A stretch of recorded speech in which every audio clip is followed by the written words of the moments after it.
Hier, vous avez vu la grue.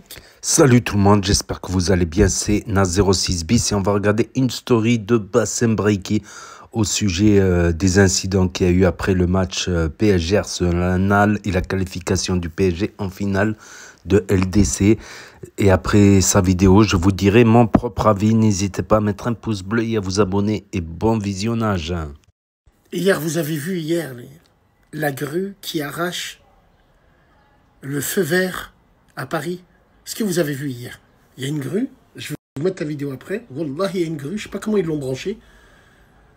Ils sont en train d'éventrer un feu rouge, un feu vert. Et vous voulez leur mettre un grand écran à la capitale le jour de... Mais en fait, vous cherchez quoi en vrai? Vous comprenez pas que les gens d'aujourd'hui sont des animaux? Les gens d'aujourd'hui, il ne faut pas leur faire plaisir. Parce qu'on sait qui c'est qui vont être dans les rues. Donc, vu qu'on sait qui va être dans les rues, faut pas leur faire plaisir, faut pas mettre d'écran géant. Vous comprenez pas? C'est des animaux. C'est ce que vous comprenez. Alors, passons le fêter. On va pas s'arrêter sur les drapeaux, hein, parce qu'hier, on était tous mélangés. Hein. Ah, hier, il n'y avait pas de telle tête. Il y a juste un Agoun qui est venu avec un drapeau. Il savait même pas qu'aujourd'hui, c'était un jour spécial. Non, il est juste venu avec un drapeau, c'est un Agoun. Mais sinon, hier, on a vu, hein, blanc, noir, jaune, robeux réunis, ils étaient tous là. Donc, qu'est-ce que vous cherchez en proposant un écran géant à la capitale? On n'en a rien à foutre. On n'en a rien à foutre parce que c'est pas les gens bien qui vont venir voir ce match. Ils auront trop peur, ils peuvent perdre la vie. Vous croyez que c'est les gens qui ont la tête sur les épaules qui vont venir avec leurs enfants voir un écran géant? Non, écran géant, bagarre, pillage, casse, vol, agression. Vous cherchez quoi au juste? Donc moi, je pense qu'il ne faut rien leur donner. Qu'ils restent chez eux, qu'ils regardent à la télévision chez eux. Déjà, vous n'avez même pas mis d'écran hier. Imaginez-vous ce qui est arrivé. Alors imaginez-vous si vous mettez un écran pour la finale. On n'en a rien à foutre d'eux. Vous comprenez pas encore? Ces gens-là ne comprennent pas comment marchent les choses. Ensuite, hier, vous avez vu encore une voiture qui a fait un strike, elle a renversé des gens. Pourquoi tout ça? Mesdames et messieurs, malheureusement, on ne peut plus faire comme on veut. Donc, quand vous savez qu'il y a ce genre de manifestation, vous sortez avec les voitures normales. Non, les gars, c'est pas ça qu'il faut faire. Dans une vie de tous les jours, normalement, on peut sortir avec sa voiture, mais vu qu'on est dans un pays d'animaux, le problème, il est que tu peux pas. Regarde, hier, il a fait un strike, il a écrasé 4-5 personnes. Sa voiture, la voiture d'un papa, on lui a déchiré son cuir, on l'a mis le feu. Tout ça, pourquoi? Parce qu'il voulait pas se faire secouer par des gamins, entre guillemets. Donc voilà, je ne sais pas ce que vous cherchez pour l'écran géant. Moi, si ça tenait qu'à moi, je le jure devant Dieu, ce n'est pas un écran géant que je mets. C'est des chars. C'est des chars et je laisse la viande sur les murs. Comme ça, on pourra attendre les services, mon frère. Ah, marche blanche. La police est l'ennemi. Je comprends pas, moi. Limite, t'as même envie de souhaiter qu'il ne gagne pas le PSG. Mais on va pas mélanger le sportif avec ça. C'est incroyable, mais vrai, tout ça pour des snaps. Tout ça pour la course à l'audience. Mesdames et messieurs, c'est pas un écran géant qu'il leur faut, c'est des chars. C'est des chars et c'est des coups de crosse dans le cul. C'est ça qu'il leur faut. Remonte.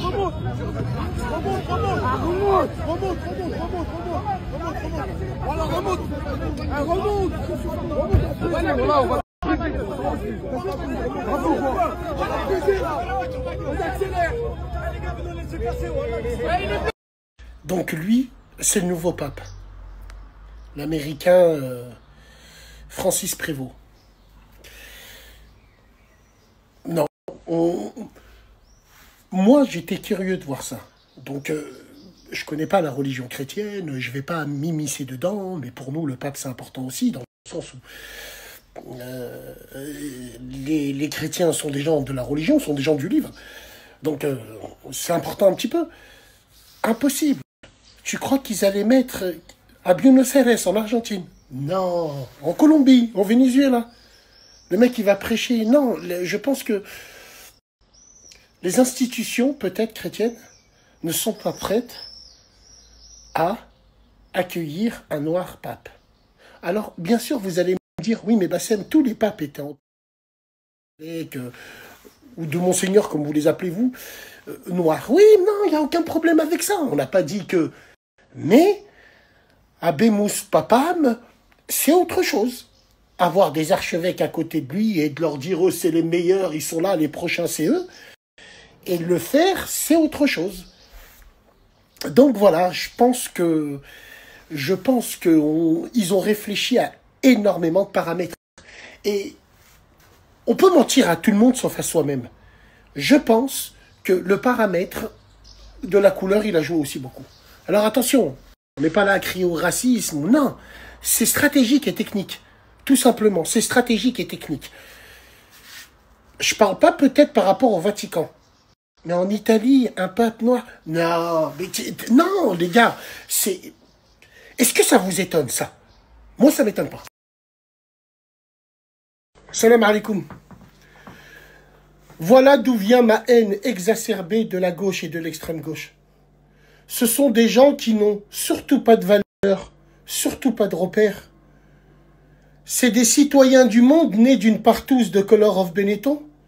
Ce sont généralement des bobos, des bourgeois bohèmes, qui pleurent la misère des gens assis dans leur canapé en cuir, et qui viennent surtout casser les couilles, comme aujourd'hui. Parce que quand on est de la gauche et de l'extrême gauche, on n'a aucun honneur pour la patrie. Donc on ne sait pas ce que ça veut dire des soldats tombés au front pour nous. Vous êtes une honte internationale. Tout le monde a vu votre jeu. Et vous êtes comme certaines communautés qui sont obligées de parler de Dieu pour qu'on les regarde. Parce que tout le monde, en vrai, en a rien à foutre de vous et de vos combats, entre guillemets.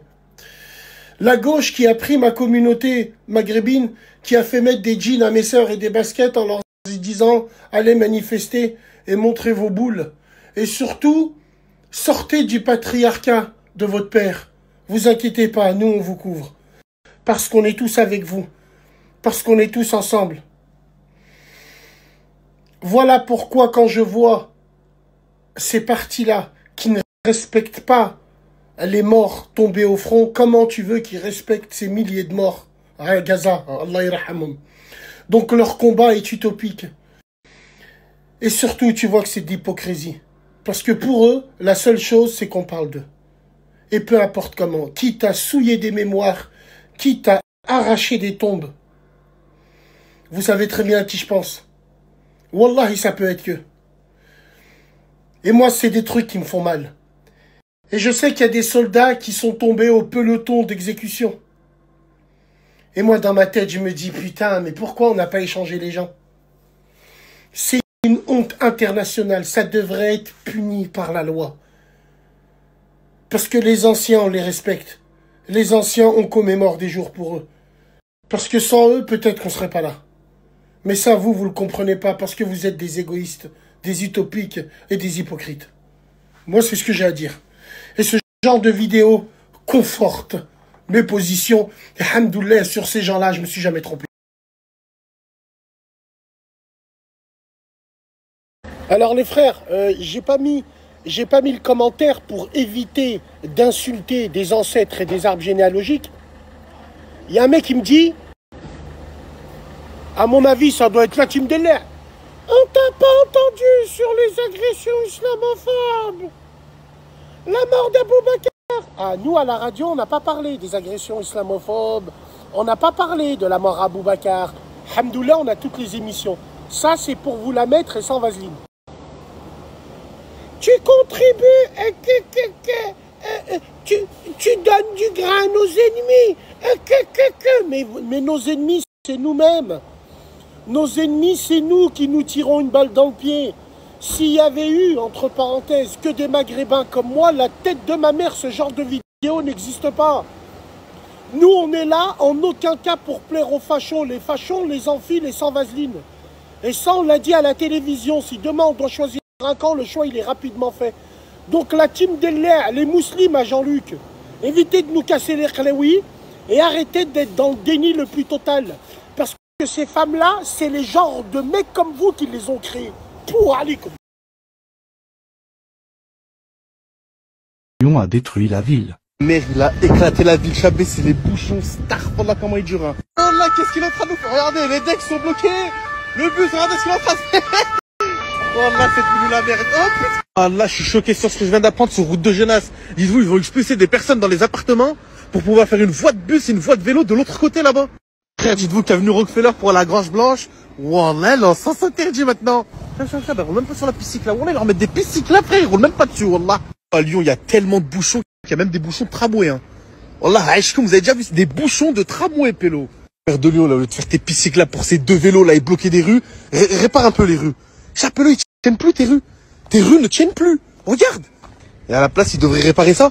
Regardez, il a plus une fois. Regardez le trou. Ah, les pompiers qui doivent monter en haut à Croix-Rousse, eh ben là, ils peuvent pas. Alors, ils vont faire le tour. Alors, vous êtes contents? Là, dites-vous, cette route a été bloquée pendant un mois pour refaire la route. On sait pas ce qu'il a fait. Et Chabet, l'état de la route. C'est normal de laisser ça comme ça? Là, il y a des travaux de partout. Ils laissent les routes comme de la merde. Qu'est-ce qu'ils font là-dedans? Donc voilà, c'était quelques morceaux de story de Bassem Breiki sur 4 sujets intéressants à développer. Je suis pas d'accord sur tout avec Bassem Breiki, mais il y a des choses où je suis d'accord avec lui. Comme il y a des gauchistes, je suis pas d'accord avec tout avec eux. Voilà, comme il y a des gens de droite aussi, je suis pas d'accord avec eux sur tout. Mais je suis d'accord sur certaines choses avec certains gauchistes, certains droitards, certains centristes, etc. etc. Par contre, à la fin, il m'a tué. Le gars là qui a filmé les routes, ça me rappelle moi à la Côte d'Azur, quoi. Parce qu'à la Côte d'Azur, j'ai habité longtemps à la Côte d'Azur. Et il y a pour moi, il y a l'avant et l'après piste cyclable. Voilà. Avant l'arrivée des pistes cyclables, je sais plus, vers 2010, 2012, 2000. En tout cas, avant, la circulation était fluide, sauf à 18h. À 18h, ça bouchonnait un petit peu partout.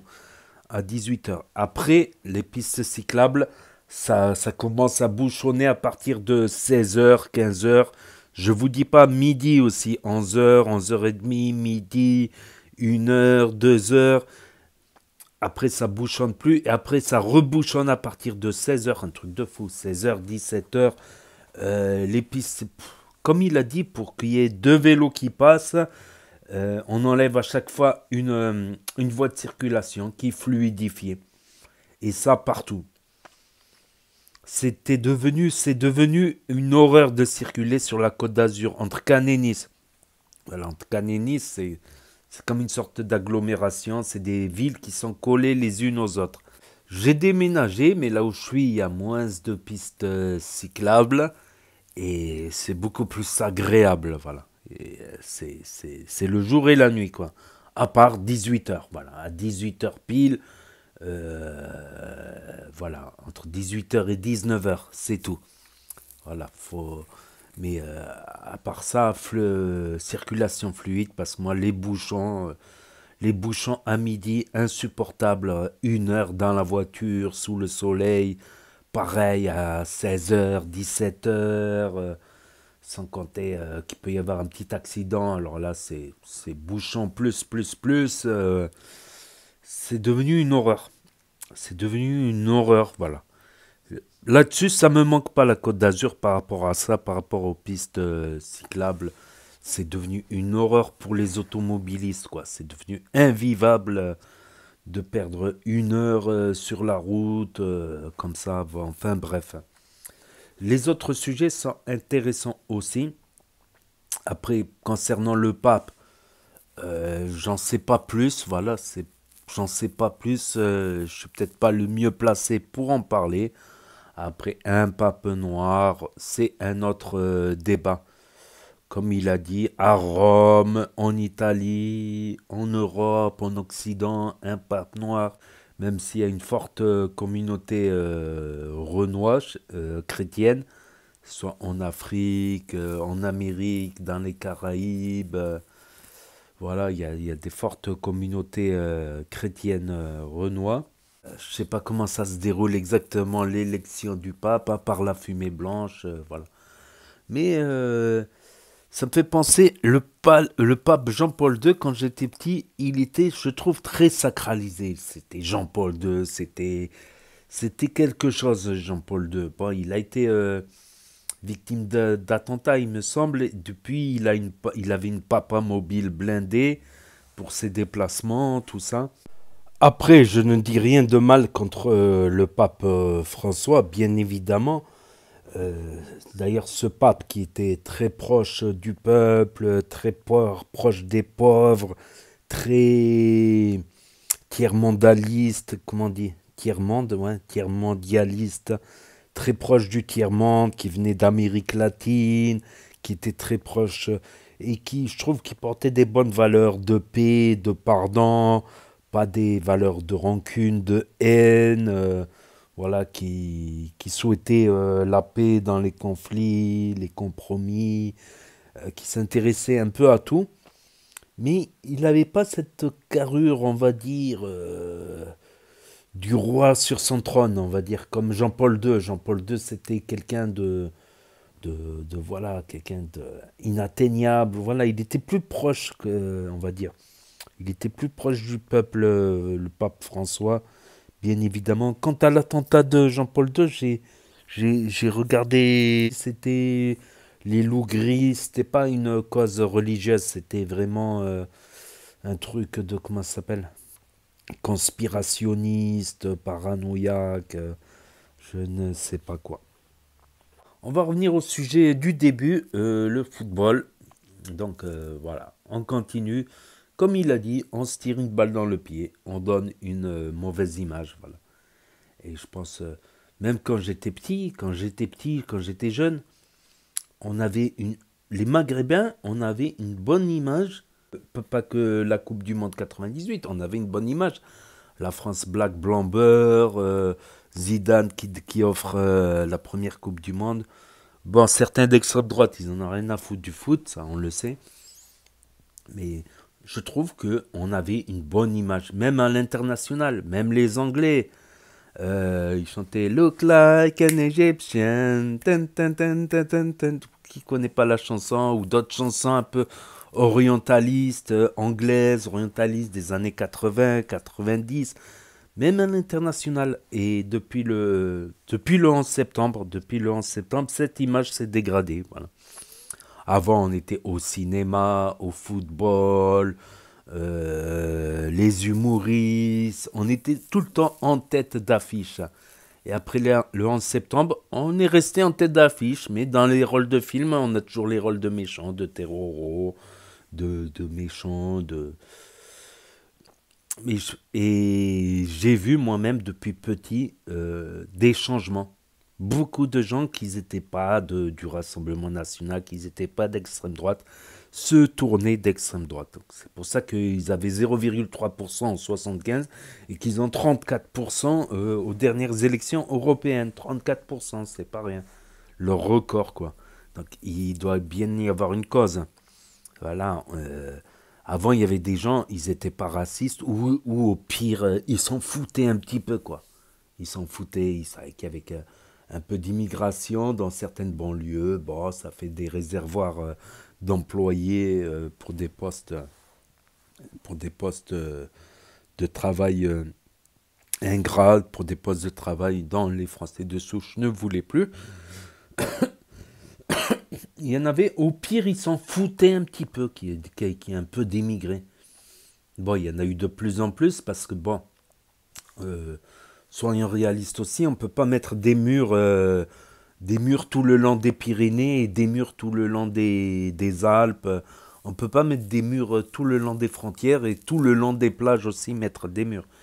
Donc forcément, oui, il y a de plus en plus d'immigrés, mais aussi de plus en plus d'incivilité, comme on a pu voir là.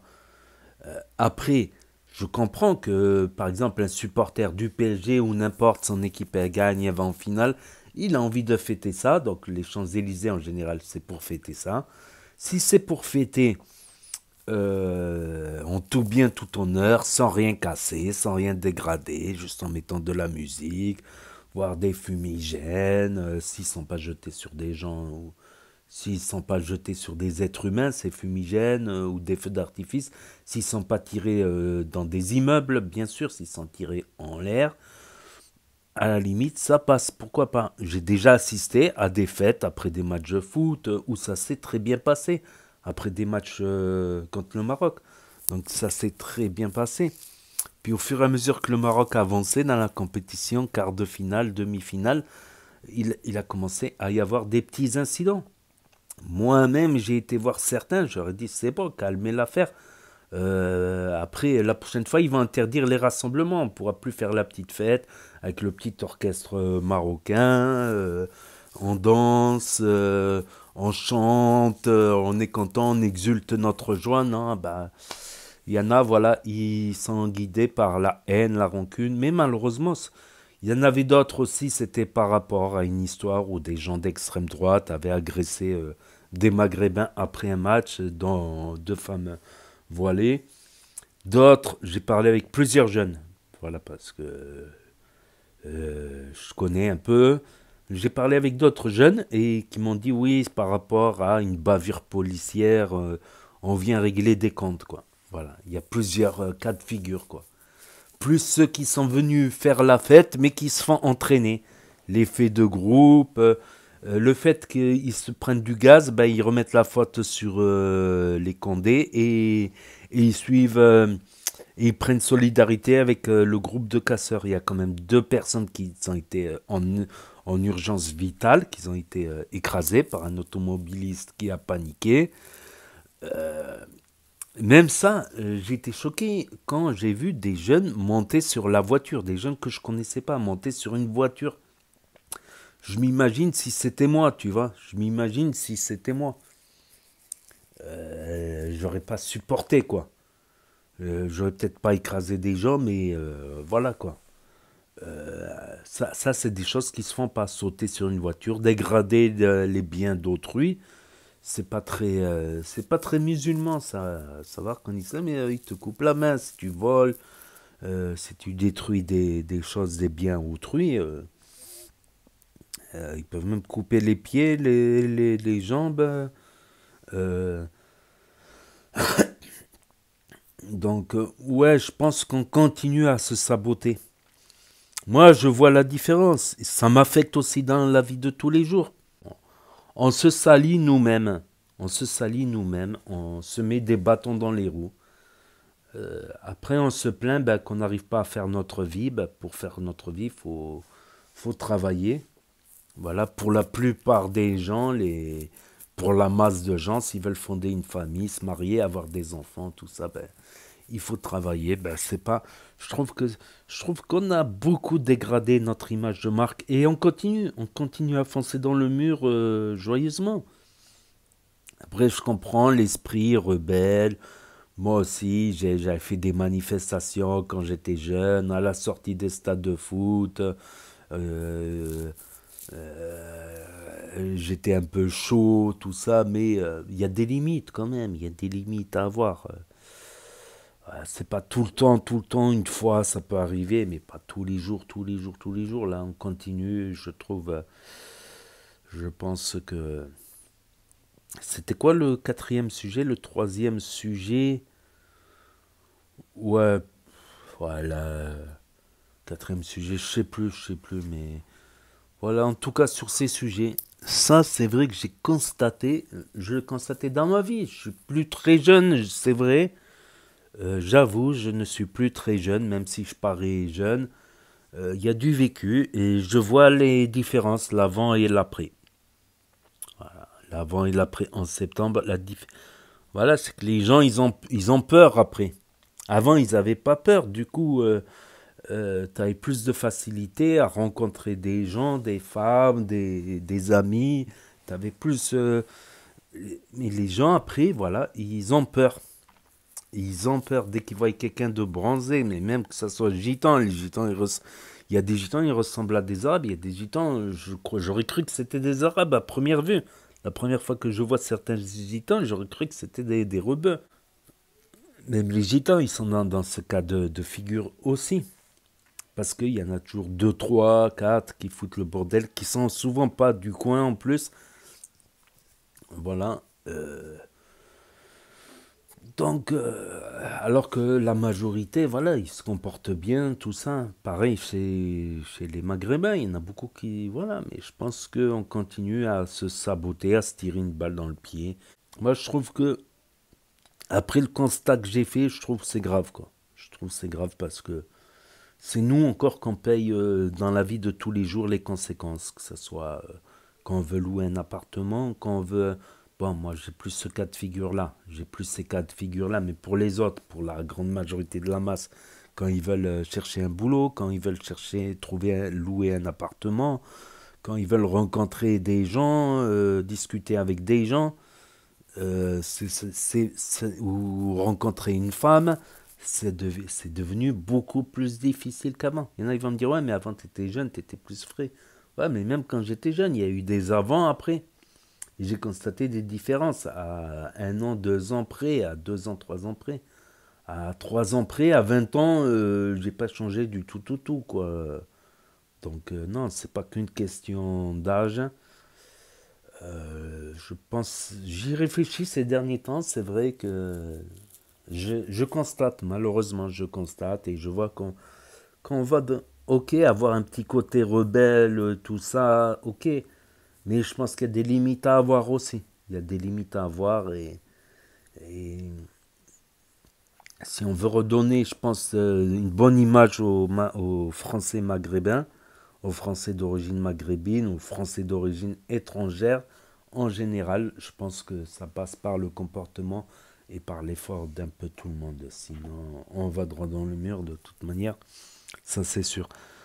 Donc n'hésitez pas à me dire ce que vous en pensez dans les commentaires, à mettre un pouce bleu, à vous abonner, à cliquer sur la cloche. Et je vous dis à très bientôt les amis, les potos, pour de nouvelles vidéos. Merci d'avoir regardé, c'était Na06 bis, tchuss et à plus.